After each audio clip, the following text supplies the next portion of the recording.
오늘 우리에게 주시는 하나님의 말씀은 시편 42편 1절에서 11절 말씀입니다. 구약성경 833면입니다.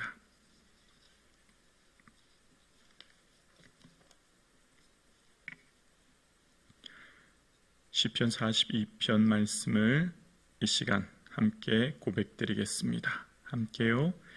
하나님이여, 사슴이 시냇물을 찾기에 갈급함같이 내 영혼이 주를 찾기에 갈급함이니이다. 내 영혼이 하나님 곧 살아계시는 하나님을 갈망하나니 내가 어느 때에 나아가서 하나님의 얼굴을 배울까?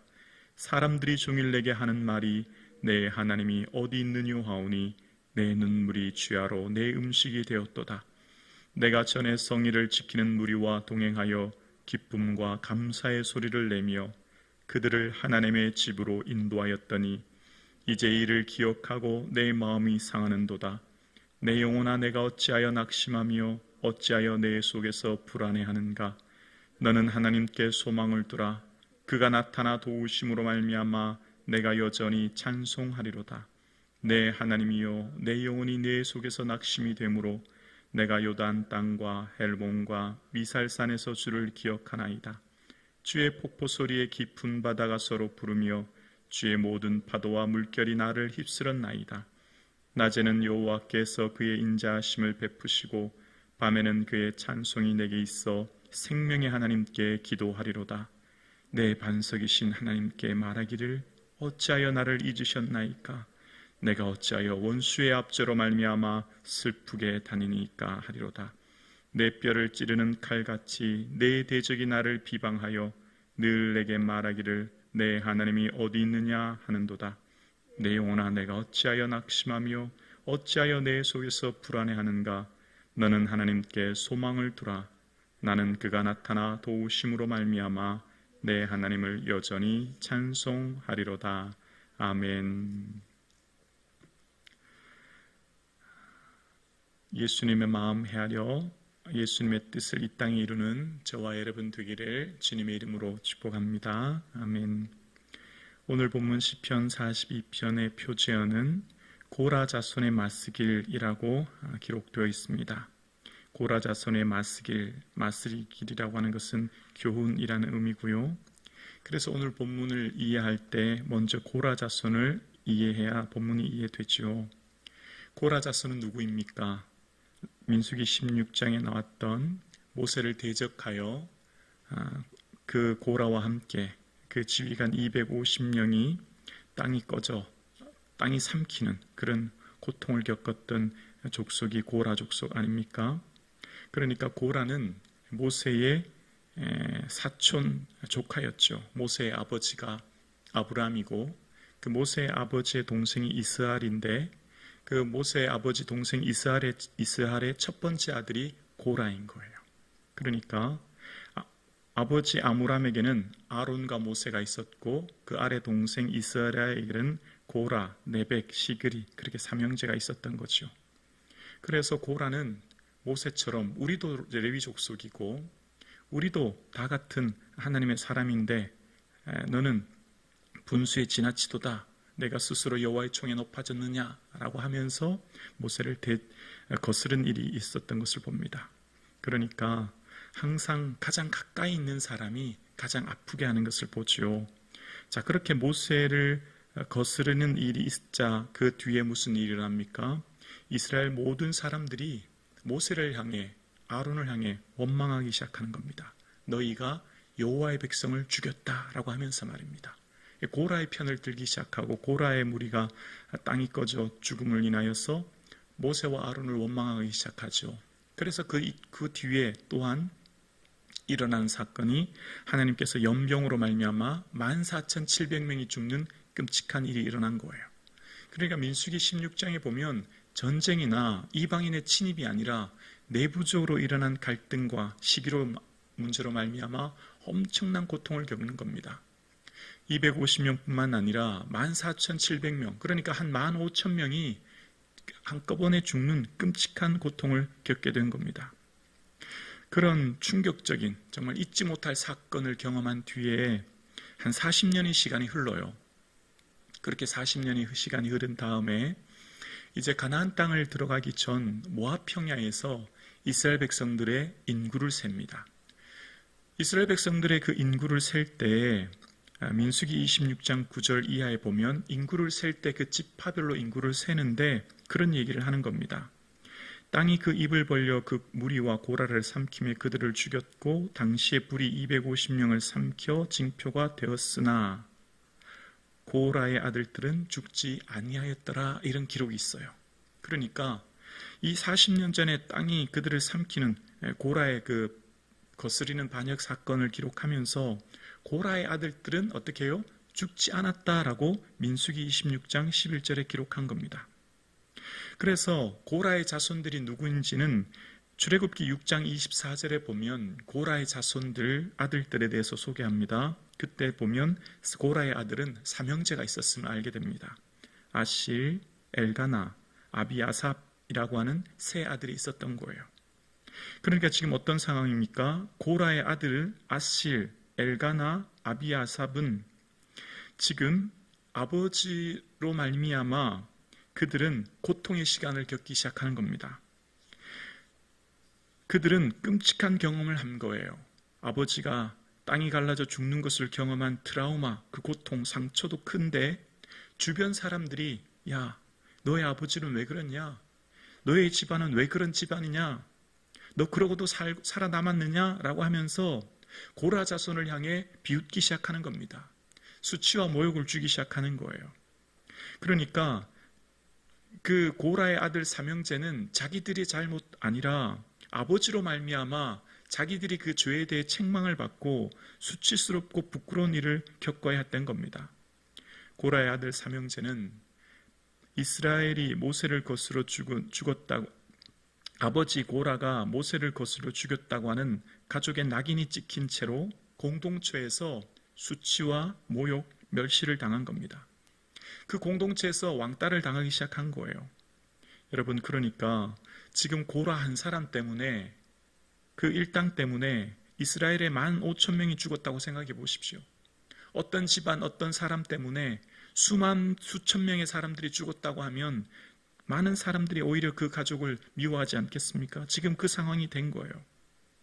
그러니까 고라의 삼형제는 우리 집으로 인하여서, 우리 집안 때문에 민족 15,000명이 죽었다니, 우리는 정말 이런 집안이었구나. 내가 왜 이런 집안에 태어나야 했나? 내가 왜 이런 집안 가운데 살아야 되나? 그들은 늘 눈치를 보고 살아야 됐을 것이고 친구도 제대로 사귀지 못했을 겁니다. 내면의 상처와 아픔이 극심했을 거예요.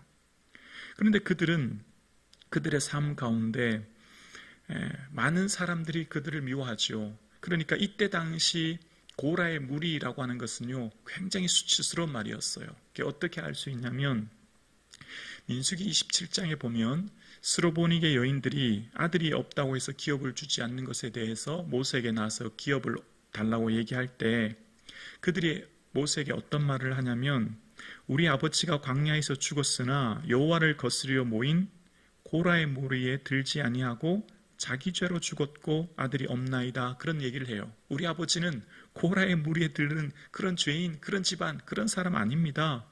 아버지는 자기 죄로 죽은 거예요. 그런 얘기하는 거죠. 그러니까 그때 당시에 사람들은 고라의 무리라고 하는 것은 무척 수치스러운 이름이라는 걸 알게 됩니다. 그러니까 이것만 보아도 그때 당시 고라 자손들이 겪었을 수모가 얼마나 컸을까를 알게 된 거예요. 아실, 엘가나, 아비아삽은 고통의 시간을 보내는 겁니다. 얼마나 힘들고 어려웠겠습니까? 그런데 그들이 여기 말고는 사람이 없나? 떠나면 되지 하고 가까이 있는 모압이나 이방 민족으로 가도 됩니다. 자기 민족이 자기를 싫어하잖아요. 수치와 모욕을 겪어요. 그러면 생각해 보십시오. 그냥 그 자리 떠나면 되지 않습니까? 가까운 이방 민족으로 가서 그냥 나그네처럼 살면 어떻겠습니까? 그런데 그들은 그곳에서 꿋꿋이 그 자리를 지킵니다. 아픔의 세월을 견디기 시작하는 거예요.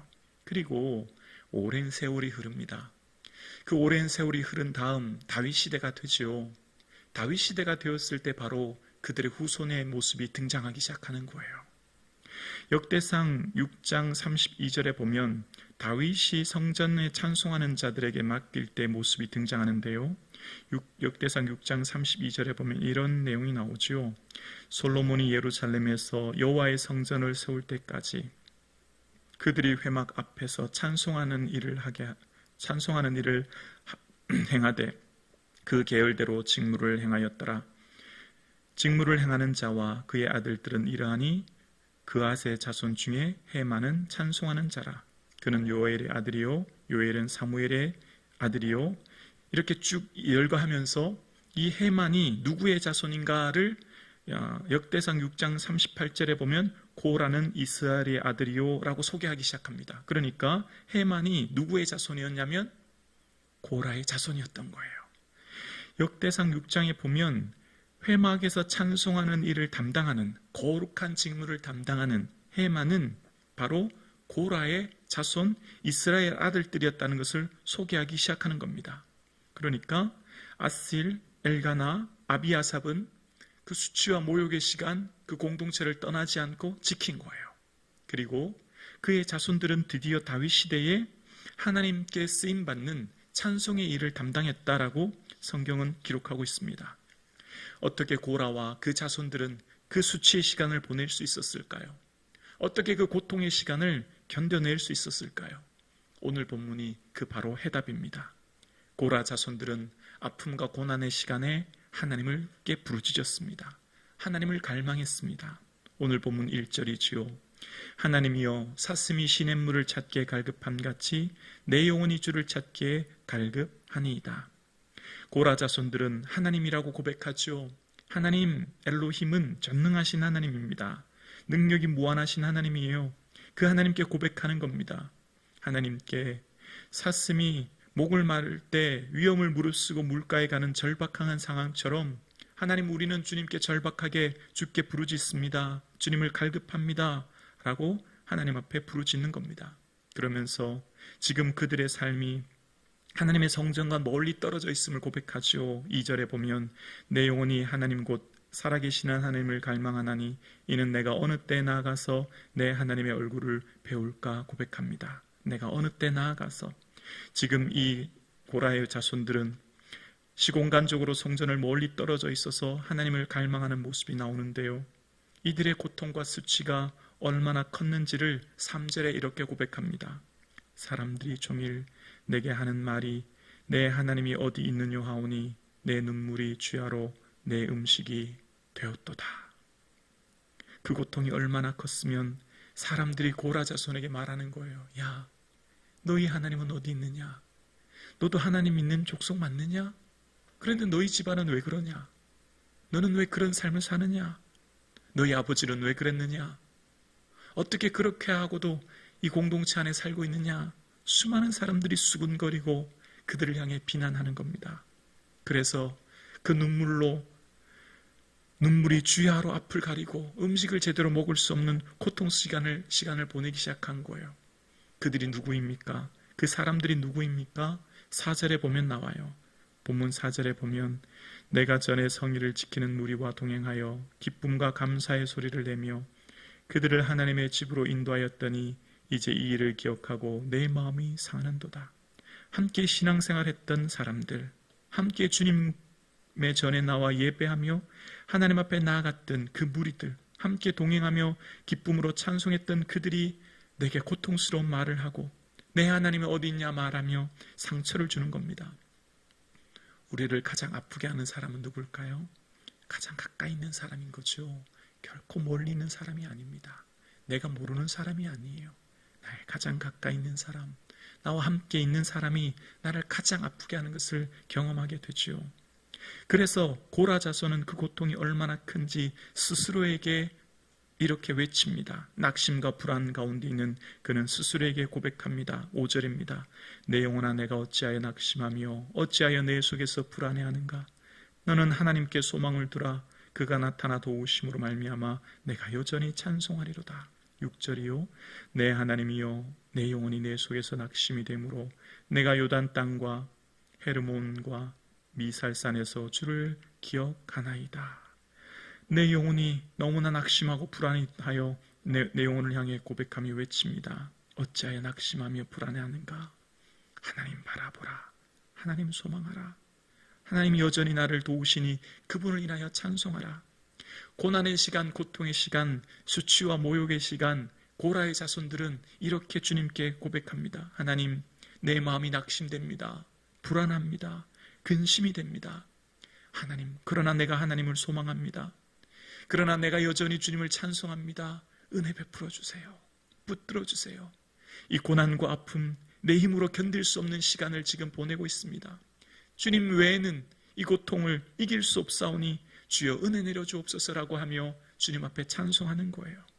그래서 그들의 삶이 낙심되어 요단과 헬몬 산으로, 먼 북쪽에 있는 만년설이 덮인 헬몬산, 그들은 유리방황하지요.